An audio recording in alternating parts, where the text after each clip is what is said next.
تبارك الذي بيده الملك وهو على كل شيء قدير الذي خلق الموت والحياة ليبلوكم أيكم أحسن عملا وهو العزيز الغفور الذي خلق 7 سماوات طباقا ما ترى في خلق الرحمن من تفاوت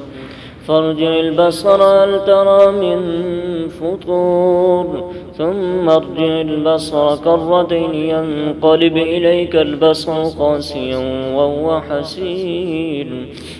ولقد زينا السماء الدنيا بمصابيح وجعلناها رجوما للشياطين واعتدنا لهم عذاب السعير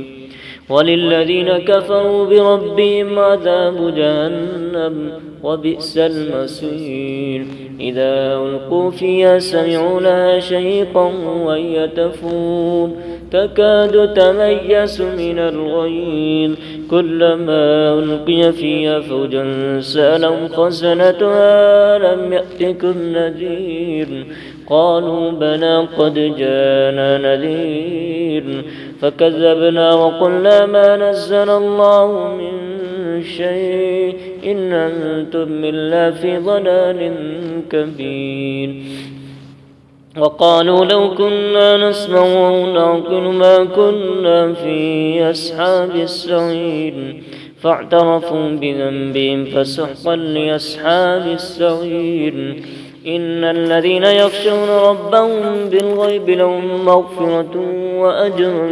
كبير وأسروا قولكم أو اجهروا به إنه عليم بذات الصدور ألا يعلم من خلق وهو اللطيف الخبير هو الذي جعل لكم الأرض ذلولا فامشوا في مناكبها وكلوا من رزقه وإليه النشور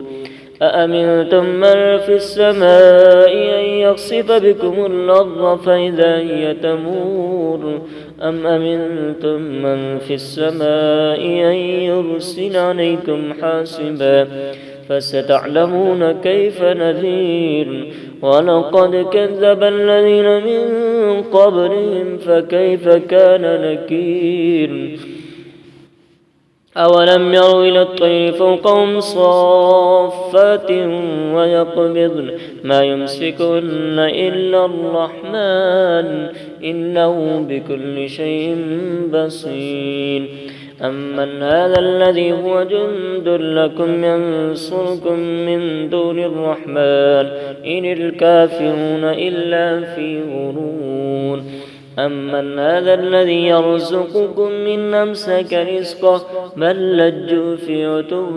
ونفور أفمن يمشي مكبا على وجهه يهدى من يمشي سويا على صراط مستقيم قل هو الذي أنشأكم وجعل لكم السمع والأبصار والأفئدة قليلا ما تشكرون قل هو الذي ذراكم في الأرض وإليه تحشرون ويقولون متى هذا الوعد إن كنتم صادقين قل إنما العلم عند الله وإنما أنا نذير مبين فلما رأوا زلفة سيئت وجوه الذين كفروا وقيل هذا الذي كنتم به تدعون قل رأيتم من أهلكني الله ومن معي أو رحمنا فمن يجير الكافرين من عذاب أليم قل هو الرحمن وآمنا به وعليه توكلنا فستعلمون من هو في ضلال مبين قل رأيتم إن أصبح ماؤكم غورا فمن يأتيكم بماء معين